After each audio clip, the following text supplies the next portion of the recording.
Now, President Barack Obama has presented his much-anticipated Jobs Act to Congress. The ambitious program aims to reverse the country's troubling unemployment statistics, and it also calls for almost $500 billion in funding and came with a blunt warning to Republicans to stop the political circus and pass the measures.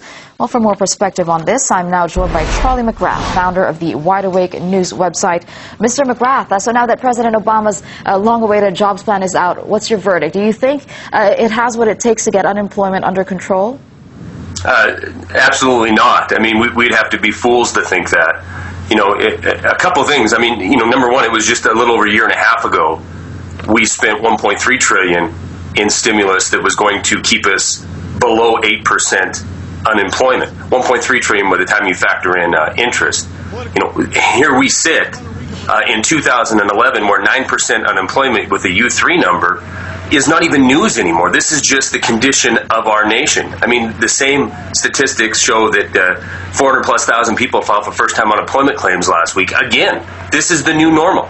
We live in an age of 400,000+ filing for first-time claims, 9+% unemployment, and governing by crisis. Every event that comes down the pipe is a crisis in Washington, D.C., and the answer is always the same.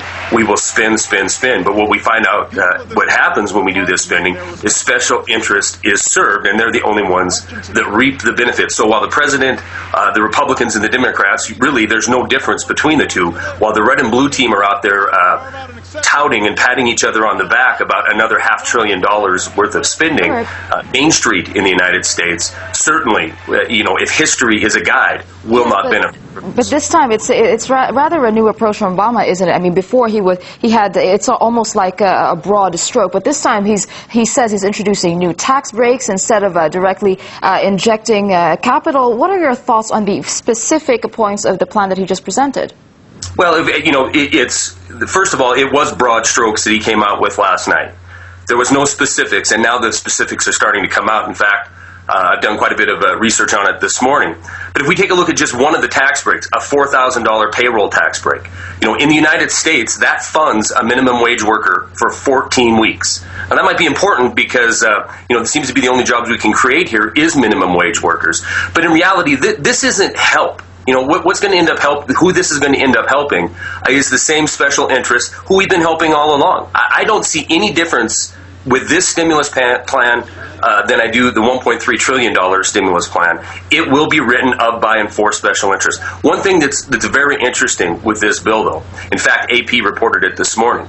You know, last night the president said it was funded. When you read into the details of this bill, it's more Washington, D.C. cooking the books. It's not funded. This thing will be dead on arrival. This will be, it will go to the floor, and we will have a made-for-TV drama debate, just like we did with raising our debt ceiling, just like we did for the budget crisis we had a few months before that.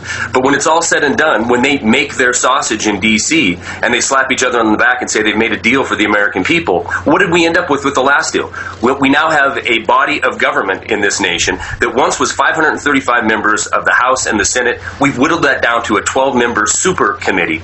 And in fact, detail is coming out today shows that the president plans to send his $447 billion bill to the super committee so they can figure out where to make the cuts and how to fund this thing. So for him to come out last night and say it is fully funded is just more Washington-ese, just more cooking the books. All right, just very, very briefly, political bickering. Are we going to see more of that? Absolutely. This is a political stunt. We are, you know, 14 months away from the 2012 election. This is a made-for-TV drama. And personally, I don't think either side benefits from working with the other side to make a deal. Both of them benefit by holding it up, pointing the finger, getting the people of this country mad at each other. You know, if you're on the red team, you're supposed to hate the blue team and vice versa. They will use this as a political tool to make talking points for the next year going into our 2012 election. All right. Thank you very much for your thoughts there. Charlie McGrath, founder of the Wide Awake News website. Thank you.